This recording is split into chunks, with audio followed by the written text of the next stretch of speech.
நீங்கள் இனிமேல் பிழைக்க மாட்டீங்கன்னு உங்கள் தாத்தாவும் பாட்டியும் என்கிட்ட சொன்ன உடனேயே இனிமேல் காவேரிக்கு இந்த குடும்பத்தில் எந்த பிடிப்பும் இருக்காதுன்னு சொல்லிட்டு நான் குடும்பத்தை விட்டு வெளியில் கூட்டிகிட்டு போயிட்டேன்ப்பா எங்கள் வீட்டுக்கு காவேரியை அப்படின்னு சொல்கிறாங்க விஜய் மாமியார். விஜய் கேட்குறாரு, ஏன் அத்தை ஒரு வாட்டி கூட காவேரிக்கு என் ஞாபகம் வந்ததே இல்லையா அப்படின்னு கேட்குறாரு. இல்லைப்பா, அவள் அடிக்கடி என் கனவுல ஒருத்தர் வராரு, அவரை கூட நான் ஸ்கூலில் பார்த்தேம்மா அப்படின்னு சொன்னாப்பா. அப்போ தான் நானே தெரிஞ்சுக்கிட்டேன் அவள் உன்னை தான் பார்த்துருக்கான்னிட்டு. அப்போ அவளுக்கு கொஞ்சம் கொஞ்சமாக ஏதோ அவள் நினைவுக்கு வருதுன்னு புரிஞ்சுக்கிட்டேன்ப்பா. இப்போ புரியுதுப்பா எனக்கு அப்படின்னு சொல்கிறாங்க. அவள் நடந்த ஆக்சிடெண்ட்டில் எல்லாத்தையும் மறந்துட்டாப்பா. அவங்க அப்பா இறந்தது கூட அவளுக்கு தெரியாது. அவளுக்கு நினைவு வந்ததும் நாங்கள் கொஞ்சம் கொஞ்சமாக சொல்லி அவளுக்கு புரிய வச்சோம். அப்போவே அவள் பதட்டமாக ஆயிட்டா அப்படின்னு சொல்கிறாங்க. அப்போ விஜய் கேட்குறாரு, ஏன் அத்தை அது மாதிரி அவளுக்கு கல்யாணம் ஆனதையும் குழந்தை ஒன்று இருக்குதுன்னு சொல்லக்கூடாதா, நீங்கள் புரிய வைக்கக்கூடாதா அப்படின்னு சொல்லி விஜய் கேட்குறாரு. அதுக்கு அவங்க காவேரி அம்மா சொல்கிறாங்க, இல்லைப்பா டாக்டர் அவகிட்ட எதுவும் சொல்லக்கூடாது, ஏன்னா அவள் பதட்டமாயிட்டானா அவள் உயிருக்கே ஆபத்து வந்துடும், அதனால் எதுவும் சொல்லாதீங்கன்னு சொல்லிட்டாருப்பா டாக்டரு அப்படின்னு சொல்கிறாங்க காவேரி அம்மா. சமீபத்தில் உங்கள் சித்தப்பாவையும் சித்தியும் கூட நான் பார்த்தேன். அப்போ அவங்க என்ன சொன்னாங்கன்னா, விஜய் இறந்துட்டான், தாத்தா கிட்ட தான் குழந்தை ஃபாரினில் இருக்குது அப்படின்னு சொன்னாங்கப்பா அப்படின்னு சொல்கிறாங்க. அப்போது நான் காவேரியை இப்போ கூட்டிகிட்டு போக முடியாதா, என் குழந்தைக்கு இவ தான் அம்மானு நான் காட்ட முடியாதா அப்படின்னு விஜய் கேட்குறாரு. இப்போ முடியாதுப்பா, ஒரு நாள் வரும், ஆனால் நடக்கும். எங்கேயோ படிச்சுக்கிட்டு இருந்த குழந்தை ஏன் இப்போ காவேரி ஸ்கூலுக்கு வந்து சேரணும்?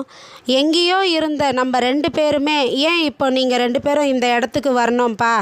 அந்த நேரம் கூடி வந்துருச்சுன்னு நினைக்கிறேன், அது சீக்கிரமாக நடக்கும் அப்படின்னு சொல்கிறாங்க காவேரியோடைய அம்மா.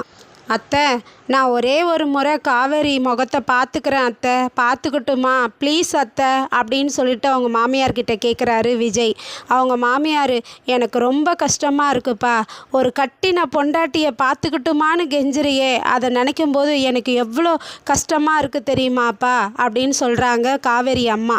காவேரிக்கு மனசில் எந்த பாதிப்பும் இல்லாத அளவுக்கு ஞாபகம் கண்டிப்பாக வரும். அம்மாவை இழந்து வாழற குழந்தைக்கு அம்மா கிடச்சி அந்த குழந்தை சந்தோஷமாக அம்மா கூட வாழும் அந்த நாள் வரும் அப்படின்னு சொல்கிறாங்க காவேரி அம்மா. அப்போ கோயில் மணி அடிக்குதுங்க. எனக்கும் என் பேத்தியை பார்க்கணும் போல் இருக்குப்பா, குழந்த ஃபோட்டோ இருந்தால் காட்டுப்பா அப்படின்னு சொல்லி கேட்குறாங்க. உடனே விஜய் குழந்த ஃபோட்டோ கொடுக்குறாரு. அதை பார்த்ததும் அவங்க சந்தோஷமாக, ஐ குட்டி காவேரி போலவே இருக்கிறாப்பா, காவேரி சின்ன வயசில் இப்படி தான் இருந்தா அப்படின்னு சொல்கிறாங்க. சரி நீங்கள் வாங்கப்பா, வீட்டுக்கு நான் கூட்டிகிட்டு போகிறேன் அப்படின்னு சொல்லிட்டு காவேரி அம்மா விஜயை வீட்டுக்கு கூட்டிகிட்டு போகிறாங்கங்க. அப்போ உடனே காவேரி பார்க்குறாங்க. உடனே காவேரி அம்மா சொல்கிறாங்க, என்ன காவேரி, வீட்டு வாசலில் கூட நிற்க விடலை நான் இந்த தம்பியை, இப்போ ஆனால் வீட்டுக்கு கூப்பிட்டு வந்திருக்கேன்னு பார்க்குறியா அப்படின்னு சொல்கிறாங்க. இல்லை, இந்த தம்பியோட குழந்த நீ ஸ்கூலுக்கு வரலன்னவோ நேற்று வந்து ரொம்ப அடம் பிடிச்சிதான் ஸ்கூலுக்கு இனிமேல் நான் போக மாட்டேன்னு உன்னை நினச்சி அழுதுகிட்டு இருக்கான். நான் எங்கள் மிஸ்ஸை பார்க்கணுன்னு சொல்லிட்டு அழுவுதான். அதை சொல்கிறதுக்காக தான் அவர் வந்திருக்கிறாரு, உனக்கு தேங்க்ஸ் சொல்கிறதுக்காக. அதான் நான் இவரை புரிஞ்சுக்கிட்டு வீட்டுக்கு கூப்பிட்டு வந்தேன் காவேரி அப்படின்னு சொல்கிறாங்க. உடனே காவேரி உத்து பார்க்குறாங்க விஜயை. ஏதோ கனவுல வந்தது அவங்களுக்கு ஞாபகம் வருது. ஞாபகம் வந்ததும் இப்போ அம்மு எப்படி இருக்கிறா அப்படின்னு சொல்லி கேட்குறாங்க விஜய்கிட்ட.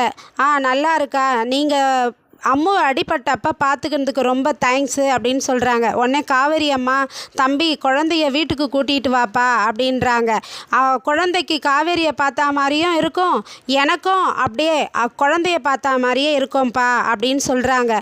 உடனே வந்து காவேரி கேட்குறாங்க அவங்க அம்மா கிட்ட, அம்மா ரொம்ப நீ அவரை விட குழந்தைய விட நீ தான் ரொம்ப சந்தோஷப்படுற போல இருக்கு குழந்தைய பார்க்கணுன்னு அப்படின்னு சொல்லிட்டு கேட்குறாங்க. அதுக்கு காவேரி அம்மா சொல்கிறாங்க, ஏண்டி எனக்கு இருக்கக்கூடாதா? இருக்கட்டும், அப்படியே இருந்துட்டு போட்டோம், நம்ம 2 பேர் தானே இந்த வீட்டில் இருக்கோம், ஒரு குழந்தை நம்ம வீட்டுக்கு வந்ததுன்னா கொஞ்சம் சந்தோஷமாக இருக்கும் இல்லடி அப்படின்னு சொல்கிறாங்க.